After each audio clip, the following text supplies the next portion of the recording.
There are more than 7 billion people in the world. Approximately 2 billion of them depend on small-scale farming to support themselves. At least 1.2 billion people live in extreme poverty, and 75% of them are smallholder farmers. Nearly 1 billion people go to bed hungry every night. Half of them are smallholder farmers. Ironically, it is these farmers who have the power to contribute most to food security for their families and communities. When family and smallholder farmers prosper, they can eradicate hunger, food insecurity, malnutrition, and poverty. Family farms all over the world differ from each other greatly in appearance, size, and even the food that they produce. They cultivate food not only in fields, but also in forests, lakes, and oceans. However, they share one crucial common thread. Family farms are nourishing communities with healthy, nutritious food while preserving natural resources and increasing incomes. In much of the developing world, most family farms measure less than 2 hectares, and while their land may be small, the contributions that they make to food security and nutrition are quite large. These farmers are producing indigenous crops, such as inset, the mung bean, and pigeon pea, using traditional farming methods that conserve environmental resources. Family farms are equally important to emerging markets and industrialized economies.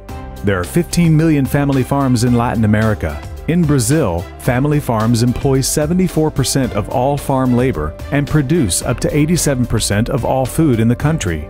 In the European Union, more than 23 million people work on their families' farms, making up more than 90% of the total agricultural labor force. And all around the world, farmers are joining together and forming cooperatives and unions to ensure that they have a strong voice in markets, legislation, and research. In Spain, the Basque Farmers Union provides education and economic support to its 6,000 members.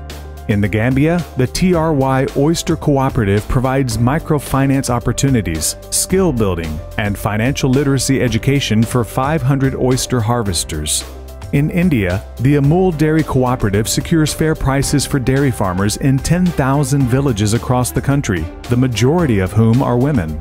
While cooperatives such as these have certainly been effective in protecting farmers' rights and increasing their incomes, there are still steps to be taken to ensure that family farmers are even more productive.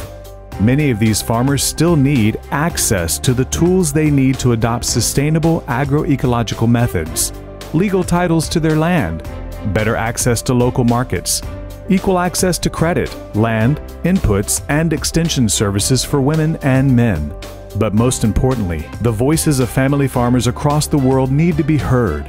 As we build the food system of the future, governments across the world have an opportunity to support family farmers by recognizing their contributions and giving them a greater role in policymaking. Hope in solving the world's hunger problem lies in investing in family farmers. The United Nations has designated 2014 as the International Year of Family Farming, highlighting the many ways in which family farming can nourish the planet. To learn more about what you can do to support family farmers, please visit FAO.org and FoodTank.org.